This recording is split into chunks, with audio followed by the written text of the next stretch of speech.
já ouviu falar de Alzheimer? Levanta o braço. Esse aqui todo mundo conhece. E o que vem a ser o Alzheimer? Alzheimer é o nome dado a uma doença. Uma doença degenerativa. Uma doença degenerativa que atinge uma região específica do cérebro. E essa região específica do cérebro é responsável pelo aprendizado. Como assim pelo aprendizado? Não é bem o aprendizado, é para você lembrar do que aprendeu. Porque o aprendizado passa pelo lobo frontal, porém, onde é que você arquiva o que aprendeu? Você arquiva justamente na área da memória, numa região chamada hipocampo. E é justamente lá que o Alzheimer ataca. E ataca de que maneira? Ele começa, primeiro, inviabilizar você forjar novas memórias. Então, os primeiros sintomas é esquecer o que você acabou de fazer, ou o que acabou de aprender. Então, você começa a não ser capaz de guardar informações novas. Então, se alguém lhe ensinar uma coisa nova, momentos depois, você esquece. Ou seja, você se torna incapaz de reter novas informações. Porém, infelizmente, o Alzheimer não fica aí. Depois de paralisar a capacidade de reter novas memórias, ele começa a atacar o hipocampo em geral. Então, além de não forjar novas memórias, você começa a perder aquelas que você já tem. E você começa a perder do presente em direção ao passado. Então, a primeira coisa que você perde é o seu doutorado. Depois, seu mestrado, sua pós-graduação, daqui a pouco vai a graduação. Depois de um tempo, o segundo grau. Naqueles momentos, você esquece que se casou, esquece o nome dos seus filhos, vai esquecendo. E, em alguns casos, você esquece coisas que você aprendeu, como, por exemplo, usar garfo e faca, tomar banho sozinho, fazer uma série de coisas que são ensinadas a você e que você vai perdendo. Em alguns casos, a situação só é tão grave que você se torna totalmente dependente dos seus familiares. É um verdadeiro bebê novamente. Não sabe mais falar. Em alguns casos, torna bem agressivo. E é uma grande dificuldade. Infelizmente, o Alzheimer se tornou assim muito falado. Primeiro, porque a gente não sabia o que acontecia. O que é o Alzheimer? A gente sabe que é uma doença, mas como acontece? Por que acontece? O que é que causa? E ninguém sabia dizer o que era. Não era vírus, não era bactéria, não era nada. Não era um ataque autoimune, por exemplo, você mesmo destruía as suas células, como acontece em algumas doenças, né? Como câncer. O que é o Alzheimer? Por que essas células param de funcionar e por que elas começam a morrer? Ninguém sabia. Não havia uma explicação válida. Bom, se a gente não consegue saber por quê, tem como evitar, por exemplo, quem é que tem, quem é que não tem? Estudar muito, será que protege do Alzheimer? Aparentemente não. Porque pessoas altamente estudiosas também tinham Alzheimer. Então, é o uso do cérebro, pessoas assim, aparentemente não havia nada que definisse. Mas uma coisa o pessoal acreditava, a idade tinha a ver. Quanto mais velho, mais chance de ter Alzheimer. Isso era antes. Porque, infelizmente, o Alzheimer começou a atacar pessoas cada vez mais jovens. E em cada vez mais quantidade. E se os prognósticos continuassem, no ano de 2050, seriam 20 milhões de doentes de Alzheimer. E que começaria em torno de 40 anos. Com 40 anos, você tem muita vida pela frente. O que seria alguém sem memória e jovem? Quanto tempo essa pessoa iria pesar no orçamento de uma família? Totalmente dependente e sem perspectivas. Porque a destruição não é da memória, é do cérebro. Da região onde ela fica. Ou seja, não tem como você recuperar o que perdeu. Você não perdeu a memória, você perdeu o tecido cerebral onde essa memória fica armazenada. Então você tem uma série de buracos naquela região, ou uma atrofia progressiva. Por que isso está acontecendo? Qual a causa? Por quê? E aí, os estudos se multiplicando, porque o prognóstico não é algo fácil. E essa doença, além de ser uma doença incapacitante, ela também é extremamente dolorosa, principalmente para aqueles que tornam responsáveis por um doente assim. Porque é extremamente doloroso a pessoa que você ama não lembrar o seu nome, não lembrar quem é você. A sua mãe olha e não sabe quem você é. O seu marido não lembra do que viveram juntos. Sua esposa não faz ideia de onde você surgiu. Então, alguns parentes doentes de Alzheimer sentem tanta dificuldade em lidar com essa dor, que é muito comum que eles sejam abandonados, não por falta de amor, por incapacidade total de lidar com isso. É como se fosse uma traição. Como ele pode não se lembrar de mim? Como ele pode esquecer do que vivemos juntos? Então, é uma doença que, em vista dessa quantidade de dor associada, se tornou assim uma fonte muito intensa de pesquisas. Porque ninguém quer ter Alzheimer. E ninguém quer que o seu amor tenha Alzheimer. Então, uma quantidade enorme de pesquisas estão sendo feitas para tentar descobrir como, por quê e, o mais importante de tudo, como evitar o Alzheimer. Bom, até o presente momento, até muito pouco tempo atrás, era um grande mistério. Mas eu começo a dizer para vocês que uma luz se acendeu no fim do túnel. E o mais interessante, para vocês que eu ouvi comentarem tanto, a situação do Brasil, quem descobriu foram brasileiros. Então, brasileiros parecem ter descoberto a raiz do Alzheimer. E descobrindo a raiz do Alzheimer, tem também uma grande probabilidade de reversão em termos. É claro que eles estão reclamando da ausência de investimentos. Foi lá no Rio de Janeiro, isso é bacana, né? Mas o que exatamente causa o Alzheimer? A primeira coisa que eles descobriram, e não foi por causa diretamente dessa pesquisa, mas um outro trabalho anterior, o cérebro, por mais que a gente tenha avançado muito, ainda era um grande mistério. E o principal problema é que o tecido cerebral, ele é formado de células altamente especializadas. Tão altamente especializadas que o que define a morte do ser humano não é o coração parar de bater. Seu coração pode parar de bater e você não morrer. O que define hoje a morte é o quê? A morte cerebral. Então você só realmente morre quando o seu cérebro deixa de funcionar, mesmo que seu coração continue batendo. Para vocês verem o nível de importância. E essas células são tão altamente especializadas que somente o córtex, então são 86 bilhões de neurônios.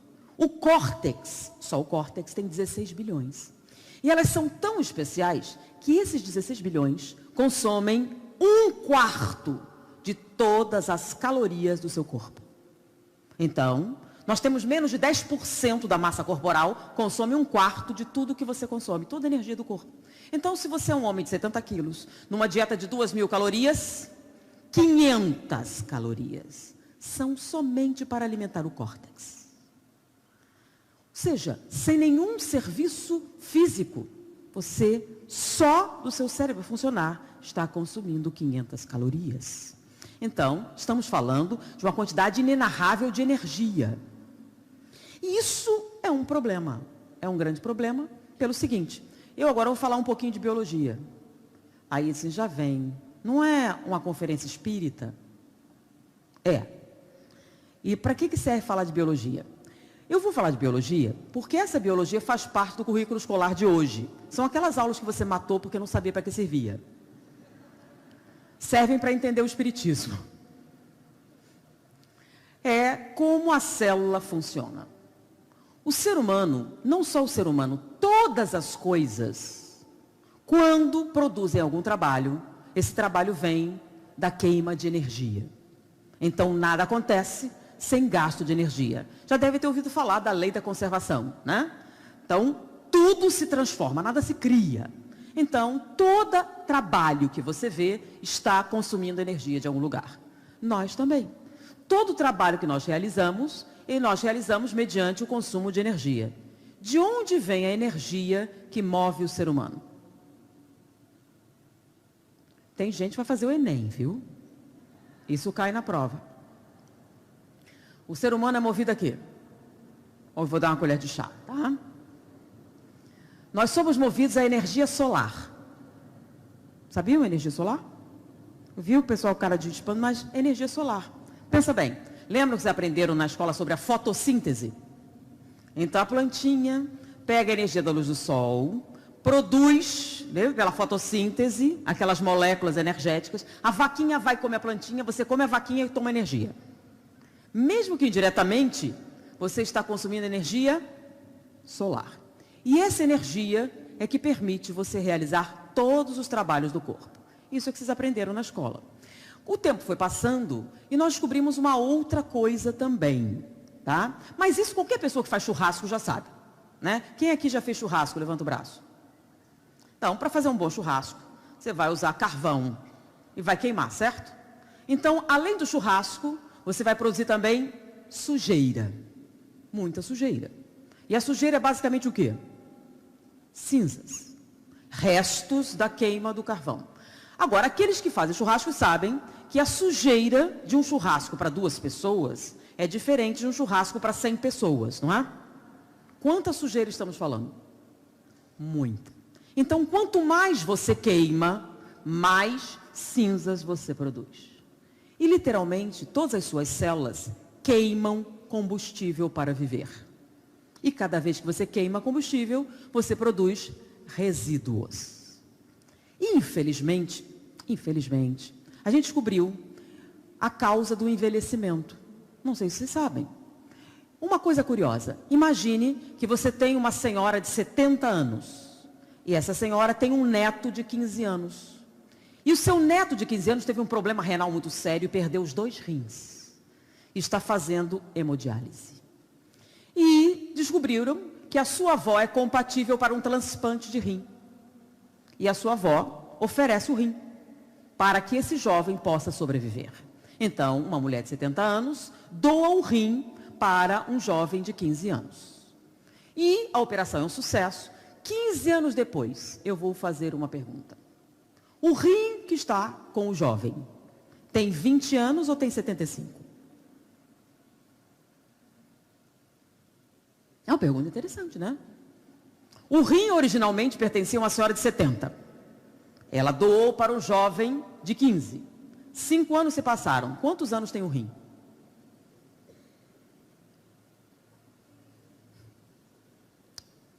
É óbvio. Quantos anos tem o rim? 80? Por incrível que possa parecer, quando você doa o rim para esse jovem de 15 anos, 5 anos depois, o rim é o rim de um jovem de 20 anos. E o da senhora? É de uma senhora de 80. Então, o rim dela tem 80 anos. E o rim dele só tem 20. Peraí, como é que é? Não está funcionando essa matemática.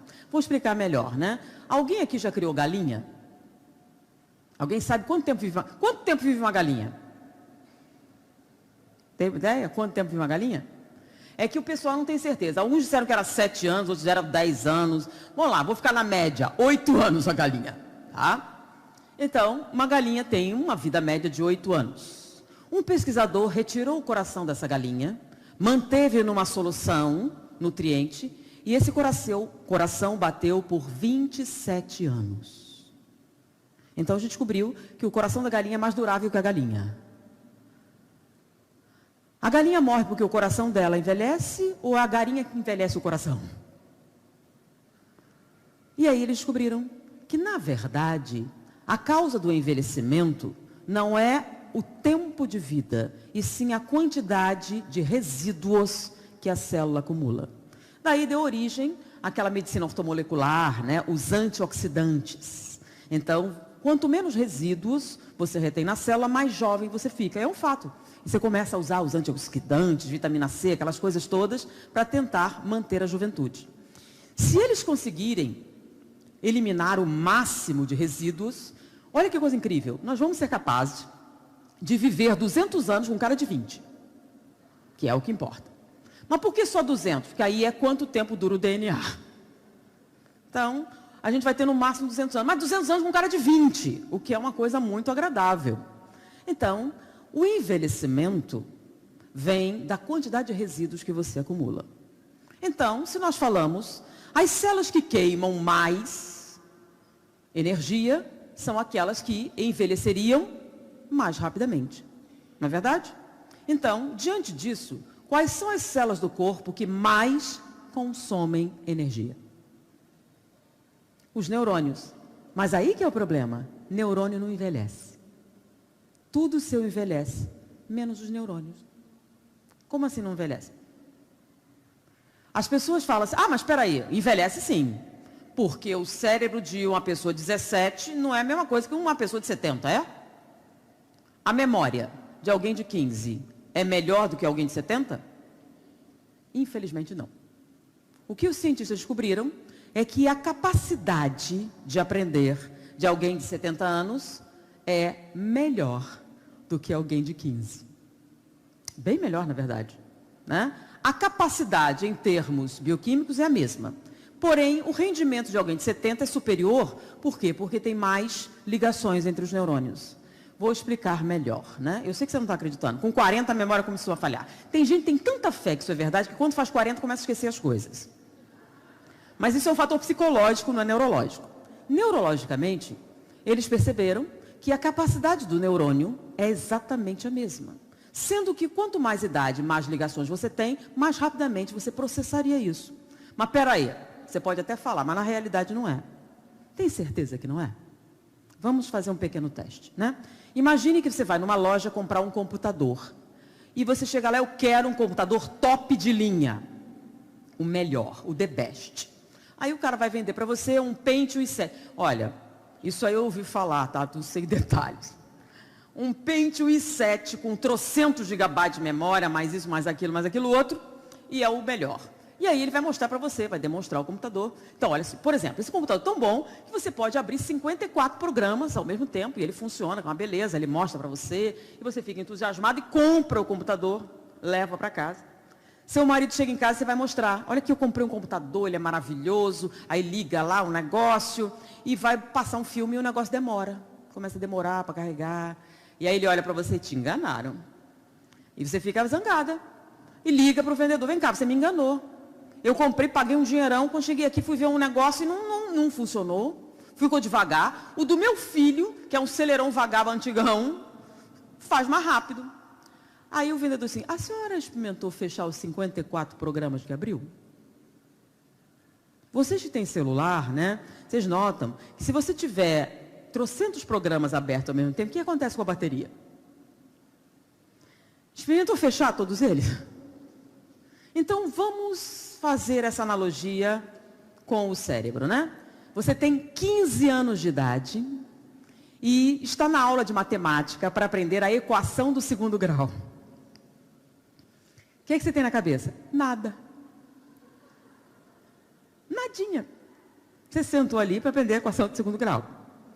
Mas você não tem 15 anos, você tem 50 anos e resolveu tirar o segundo grau para melhorar a sua situação financeira, etc. Vai fazer um supletivo, está motivada, já sabe o valor que um diploma tem, está cheia de garra para conseguir isso, porque você quer uma promoção, você quer viver melhor, você sabe exatamente para que serve um bom diploma, né? Ou seja, muito mais motivação do que quando você tinha 15. Aí você senta lá para aprender a equação do segundo grau. E se concentra. E nesse momento, o que você tem na cabeça? Será que eu deixei o gás ligado? Será que eu paguei as contas? Será que meu marido está me traindo? Será... No momento que você está aprendendo a equação do segundo grau, você tem 54 programas abertos. O que acontece? fica lento. Não tem nada a ver com o cérebro. Seu cérebro está 10. O problema é falta de foco. Então, o foco é o que te permite aprender com eficiência. Se você se concentra no que está fazendo, você o faz com eficiência. Então, quanto mais idade, mais eficiência, até porque neurônio não envelhece, como a gente falou antes. E você tem mais conexões. Seria mais rápido se você prestasse atenção no que estava fazendo. Como muitas vezes a gente tem aquela... Tenho muita coisa na cabeça. Com essa desculpa, você começa a culpar a memória. Ah, é velhice. Não. É falta de atenção. Se você der a mesma atenção, você terá uma eficiência muito maior do que seu neto de 15. Tá? Isso foi demonstrado em laboratório. Tá? Vocês podem pesquisar no Google. Então, com isso, por que o neurônio chegou nessa situação? Porque, como nós falamos, ele queima uma quantidade inenarrável de energia. Então, enquanto uma célula comum queima X de energia, o neurônio queima 1000 vezes X. Ou seja, ele, produzindo resíduos em tal quantidade, morreria instantaneamente. E se os neurônios morrerem, nós morremos. Por isso, o neurônio não pode morrer. E para ele não morrer, é necessário o quê? Um sistema de coleta de lixo mais eficiente do que qualquer outra célula. E é justamente isso que a natureza fez. E recentemente eles descobriram o papel das células de sustentação que estavam ao redor. A gente sabia que os neurônios não se reproduziam, mas esses outros se reproduzem. E a gente achava que a única função dessas células era sustentar os neurônios. E agora a gente descobriu que não.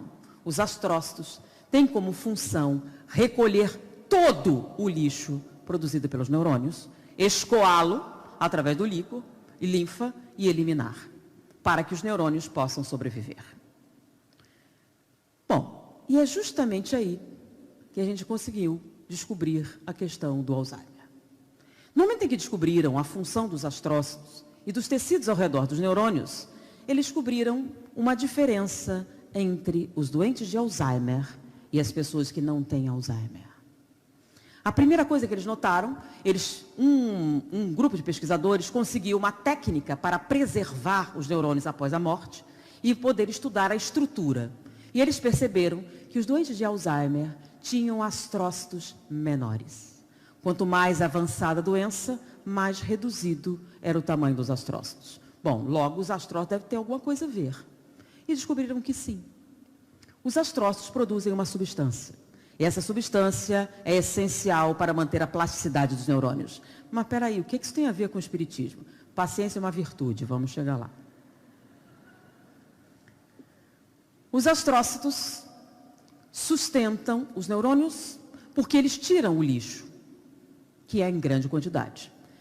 Os astrócitos produzem uma substância, e essa substância permite plasticidade ao neurônio. Por que isso acontece?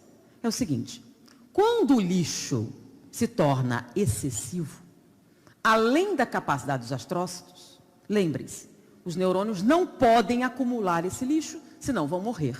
Então, quando os astrócitos estão sobrecarregados, eles deixam de produzir essa substância e o neurônio perde plasticidade, ou seja, perde a capacidade de mudar. E toda vez que você aprende alguma coisa, o neurônio muda. Então, por que isso acontece? Para você não fazer lixo. Então, dá um pause aí para a gente liberar esse, e aí você pode continuar. Então, quando o lixo se torna excessivo, ele para de produzir para você parar de fazer lixo. E aí, você poderia sobreviver até que eles possam escoar aquilo. Porém, se esse lixo não diminui, e os astrócitos perderem a capacidade de processar, o neurônio vai morrer. Então, o problema é lixo? O problema é lixo. Excesso de resíduos acumulados no neurônio, não, nos astrócitos. Os astrócitos, não produzindo a substância, você não aprende mais. E depois de um tempo, sem sustentação, os neurônios morrem. Bem legal. E aí, como a gente faz para resolver o problema do lixo? Porque não tem jeito, o lixo vai ter que ser produzido. Sim, mas existe lixo e lixo, né? A gente não sabe disso em casa. Tem um lixo fácil e tem um lixo difícil. Qual é o lixo fácil, qual é o lixo difícil? Né? Existem lixos que são facilmente compactados, que é o lixo normal. Mas tem aquele lixo excessivo, né? Altamente tóxico, que são aquelas sobras muito excessivas de coisas, né? Então, quando sobra muito alimento, por exemplo, que não foi processado, dá ou não dá mais lixo? O neurônio funciona da mesma maneira. Os cientistas disseram que o que produz lixo, e eles vão chamar de lixo mental. Então, estudar produz lixo mental? Não. Os neurônios foram processados, foram criados para processar informação dessa maneira. Então, quanto mais próximo do objetivo real do neurônio, menos resíduo você produz. Ou seja, quanto mais eficiente o processo, menos lixo. Então, quando é que você produz mais lixo? E o que tem a ver o lixo ter aumentado? Porque o Alzheimer está aumentando? Então, tem a ver com um lixo a mais. E o que é esse lixo? Então, eles chamaram de lixo mental. O que é o lixo mental? O que causa lixo mental é a pré-ocupação. E você fala assim mesmo, não é de propósito, pré-ocupação. Para separar da ocupação. Tem diferença a pré-ocupação da ocupação? O que é que o pré faz? Então, o professor antes disse que o que o IN fazia. O que o pré faz? Então, o que é uma ocupação? Você está ocupado fazendo algo, tá? O que é estar pré-ocupado? E qual a diferença? Então, por exemplo, você vai dirigir o automóvel, tá? Para dirigir o automóvel, você vai precisar prestar atenção em algumas coisas. Por exemplo, qual pedal você vai apertar? Tem 3. Se você apertar o pedal errado, o que acontece? Dependendo de onde você está, você morre. Não é só os pedais que você vai ter que prestar atenção. Vai ter que prestar atenção no volante, né? Para que lado você vira. Se você esquecer o lado certo, o que acontece? Você morre. Mas além disso, você também tem que prestar atenção se você pode virar ou não. E antes de virar, você tem que olhar o quê? O retrovisor, né? E os espelhos laterais. Se você não olhar e virar, o que acontece? Você morre. Ou seja, é muito importante prestar atenção no que você está fazendo. É claro, se você sabe disso, sabe porque o neurônio sabe. Se o neurônio soubesse, você também não sabia. Tudo o que você sabe, o neurônio sabe primeiro. Então, o neurônio sabe que prestar atenção no que você está fazendo agora é essencial à sua sobrevivência. Logo, ele faz o quê? Trabalha nisso.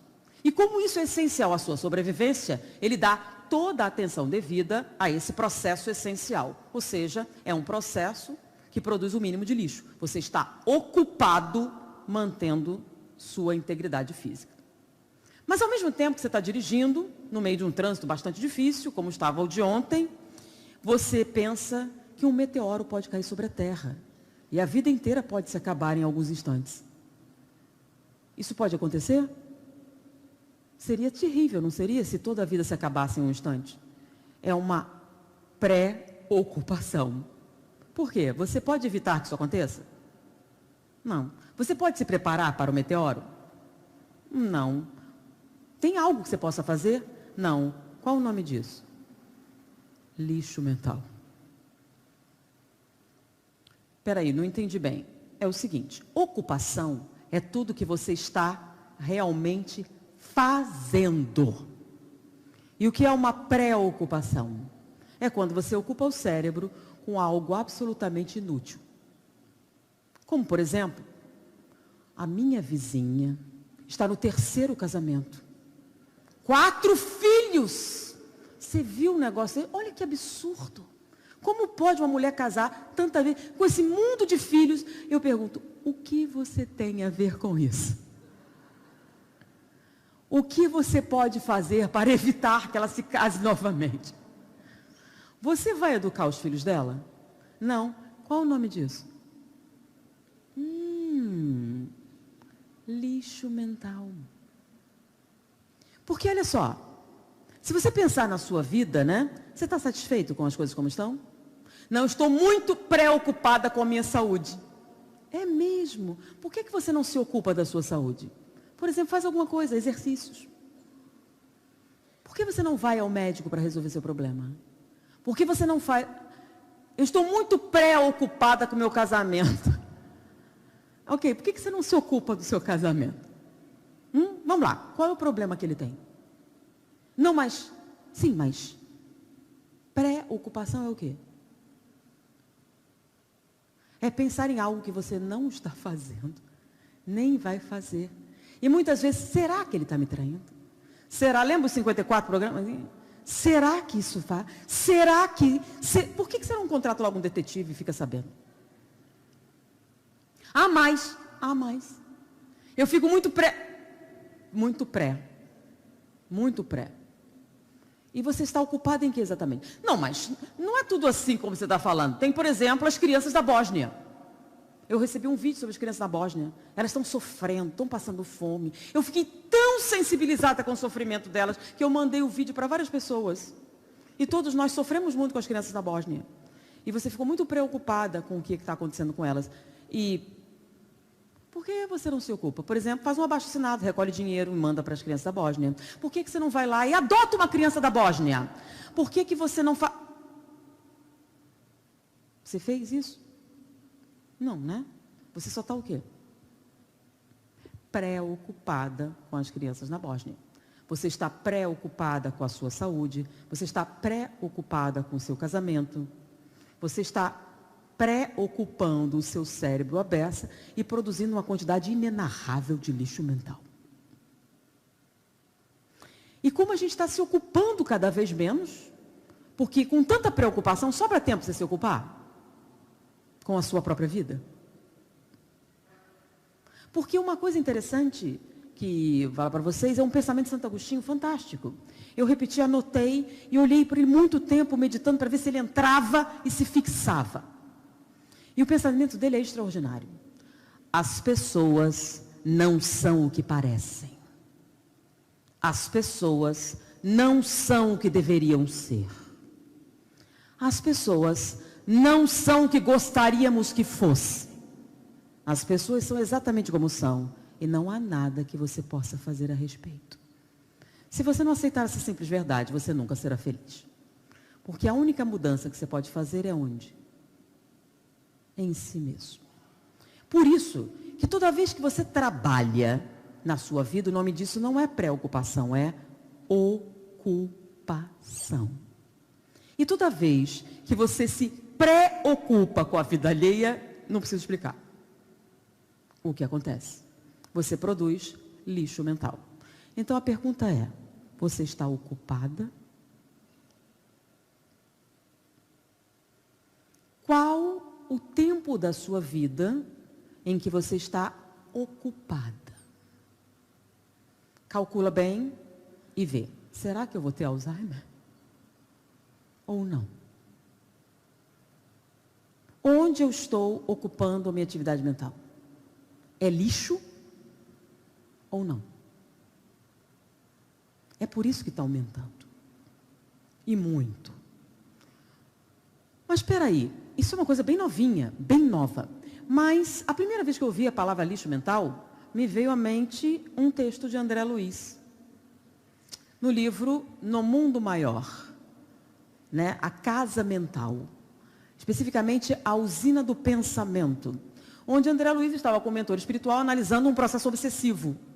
Então, o mentor mostrava o cérebro para André Luiz, mostrava as áreas cerebrais, né? Então, o frontal, o pré-frontal, as áreas. E aí ele mostrava, e aí ele dizia o quadro obsessivo, né?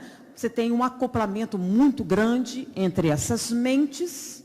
E ele viu aquela... Mas o que é essa coisa? O que? Parecia uma fumaça densa, uma coisa. Ah, isso é o que nós chamamos de lixo mental. Lixo mental, a gente pensou que era uma coisa sobrenatural, sabe? Uma coisa assim mítica, algo assim fora. Não, é lixo mesmo. E estava onde? Lá, no cérebro, acumulando e causando danos. Então, quando a gente fala lixo, é lixo. E os espíritas já sabiam disso há quanto tempo? Porque os livros de André Luiz são da década de 30, 40. Lembrem-se que André Luiz estava lá quando a Segunda Guerra começou, lembram? Então, década de 30, 40, a gente já sabia o que era lixo mental. E a gente cuidou do lixo? Não. A gente continua extremamente preocupado com os rumos da vida alheia. A pergunta é, quem nomeou você fiscal da consciência alheia? E quando a nomeação saiu? Você está preocupada demais com o casamento da sua vizinha, em vez do seu. Você está preocupado demais com a pessoa lá no outro centro espírita, que não é o seu. Você está extremamente preocupado com aquilo outro. O que você realmente está fazendo? Não, mas a política, sim, o que você está fazendo? Fez a lista daqueles políticos que foram acusados? Você já sabe, já fez... Não, você está só o quê? Eu só estou preocupado. O que a gente pode fazer para se proteger do Alzheimer sem remédio? Ocupar-se. Do quê? Da sua própria vida. Ocupe-se da sua saúde. Tá boa ou não tá? Não. O que é que você pode fazer agora para mudar isso? Ocupe-se do seu casamento. Tá com problema? O que é que você pode fazer agora para resolver isso? Ocupe-se da sua vida profissional. Você está satisfeito com isso? Não, faça alguma coisa. Ocupe-se da sua vida. Qual é o efeito de você se ocupar da sua vida? Além do óbvio de consertar o que está com problema.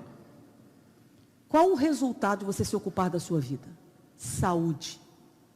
Saúde física e mental. Não vou nem falar do espiritual, tá? O pessoal assim, mas você não vai falar de espiritismo? Precisa. Precisa acrescentar outras coisas, obsessão. Já não está um caldeirão pesado? Já não é suficiente? Isso serve para qualquer pessoa, não precisa nem ser espírita, para entender esse fato. Se a gente for acrescentar mais coisas, aí sim. E aí o desastre está feito. Além de se preocupar com o que não lhe diz respeito, que já era ruim, né? A gente já sabe disso, né? A coisa da fofoca, a coisa da inveja, a coisa da vaidade, essas coisas todas que já fazem mal. Agora você sabe, basicamente, biologicamente, bioquimicamente, que isso te faz mal. Você vai continuar fazendo? Vai continuar se preocupando? Agora faça o cálculo. Das 24 horas do dia, quanto tempo você passa se preocupando? Tem gente que a gente vai no encontro social e tudo que você faz é falar da vida alheia. Você fala da vizinha, fala do seu filho, fala do político, fala da novela, fala de todo mundo. Você lê a lista de fofoca inteira na internet, você gasta metade do seu dia no seu WhatsApp vendo as fofocas do dia. Quem está com quem largou quem, quando e como. Você viu? Um dia eu cheguei no Rio de Janeiro, de uma viagem de palestra, né?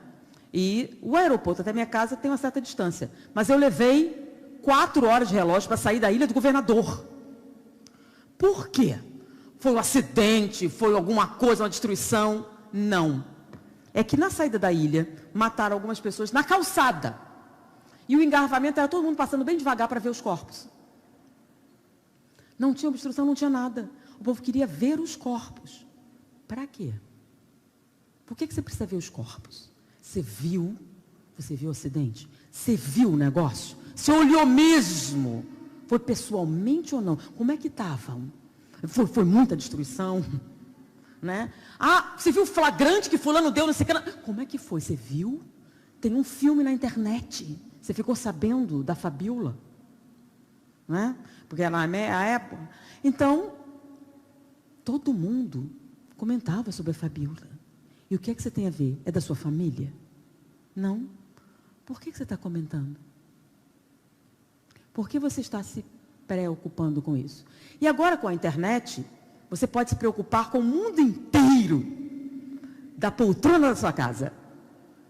Você pode sentar ali, sem sair de casa, se preocupar com 54 países. Com a população, com os casamentos, com a vizinha, com todos os moradores do seu prédio, pessoas que nunca trocaram meia dúzia de palavras com você, mas você está sabendo os rolos. Ah, é por isso que tem 20 milhões de doentes de Alzheimer em Portugal. É isso mesmo.